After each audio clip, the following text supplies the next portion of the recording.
కూర్చో. భూమి, ఆకలిగా ఉందా? అయ్యో లేదమ్మా. బిడ్డ ఆకలి తల్లికి తెలియదనుకున్నావా? నీకు కూడా తినిపిస్తాను. పెట్టమ్మా.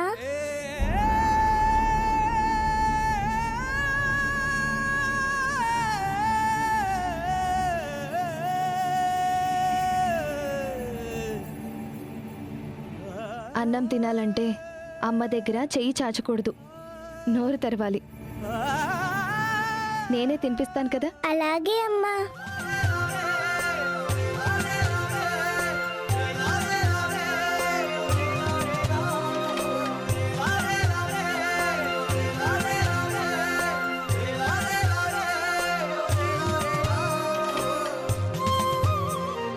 వద్దు, తన ఎంగిలి నాకు తినిపిస్తావా? చీ, తప్పను. మీరిద్దరూ సొంత అక్క చెల్లెళ్ళలా ఉండాలి. నా ఎంగిలి మీ అమ్మ, మీ అమ్మ ఎంగిలి నేను ఎన్నిసార్లు తిన్నామో తెలుసా? మీరంటే ఫ్రెండ్స్. భూమి నువ్వు కూడా ఫ్రెండ్స్ అనుకోండి, అందులో తప్పేంటి? మీరిద్దరూ ఎప్పుడూ కలిసే ఉండాలి, సరేనా?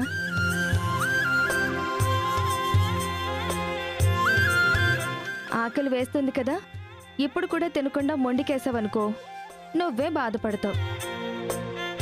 నా మాట వినమ్మా.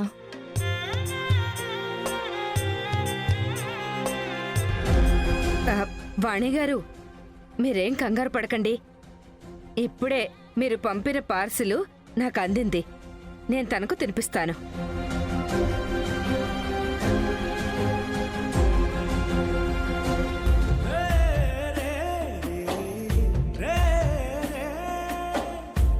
చాలా కమ్మగా ఉంది. ఇదేంటి, పప్పన్నం పెడితే తిననన్న అమ్మాయి పెరుగన్నం పెడితే తింటోంది.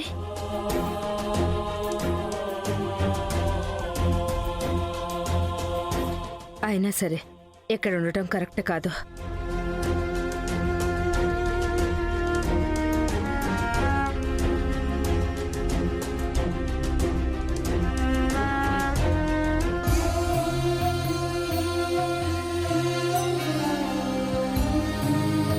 అను, ఇంకెప్పుడు అన్నాన్ని అలా నేలకేసి కొట్టొద్దు.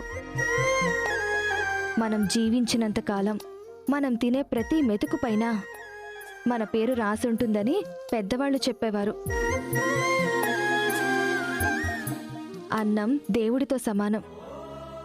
దేవుణ్ణి ఎప్పుడు నేలపాలు చేయకూడదు, సరేనా? టేస్ట్ మాత్రం చాలా బాగుంది. మా అమ్మ ఎప్పుడు ఇలాంటి అన్నం నాకు పెట్టలేదు. అమ్మ పెట్టినా నువ్వు తినాలి కదా.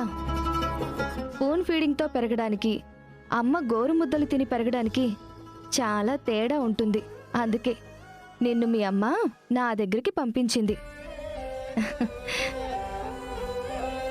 వేల అక్షరాలు, కోటి పుస్తకాలు, చెప్పలేని ప్రేమ అమ్మే కదా. అంతం లేని సొంతం, పంతం లేని బంధం, స్వార్థం లేని రూపం అమ్మే కదా.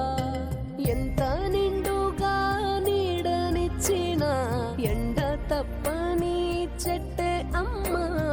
కంటి నిండుగా నీరే పొంగిన రెప్ప మూయ